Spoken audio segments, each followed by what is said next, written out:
Hello, so good morning, good morning, good morning. Nakikita niyo ba yung view na nasa likod ko and syempre yung sinag ng araw? Diba sobrang ganda? Pero nakapagpasalamat ka na ba? Nakapagpasalamat ka na ba sa creator mo? Baka hindi pa. Ano man yung tawag mo sa creator mo? Jesus man, Ama, Allah, or God. Always natin ugaliin na magpasalamat. Kasi yung mga nakikita nyo ngayon, hindi yan maging ganyan kung hindi dahil sa Kanya. At saka hindi ka rin nagising kung hindi dahil sa Kanya. 'Di ba? So, another life na pinagkaloob niya sa atin. Kaya always maging grateful. Ugaliin mo talaga magpapasalamat.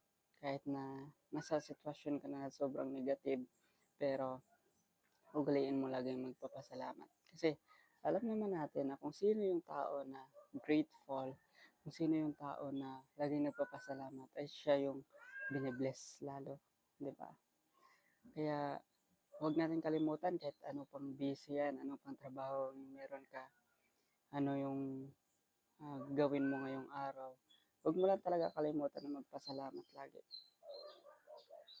Yan yung pinaka-importante na ugaliin natin na magpasalamat. Kasi isipin mo sa dinami-dami mong problema na pinagdaanan, sa dinami-dami mong trials, struggles, obstacles na nilampasan. At hindi mo yun malalampasan kung hindi mo kasama si God. Di ba?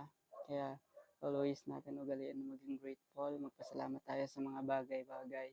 Maliit man yan o malaki yung pinagkaloob mo yung pinagkaloob niya sa iyo. Kailangan mo yung pagpasalamatan. And syempre, kahit na yung binigay niya sa yung talent, kailangan mo din yung pagsalamatan. Kung ano yung meron ka ngayon, kailangan mo yung pagpasalamatan. Kasi alam naman natin na pag hindi natin ginamit yan, pag hindi natin in-appreciate yung ganyan, babawiin din sa atin yan. Di ba?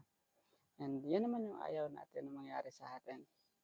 Na dumating sa point na babawiin na sa atin kung ano na yung meron tayo. Di ba? Kaya always be grateful, ugaliin lagi magpasalamat sa Creator.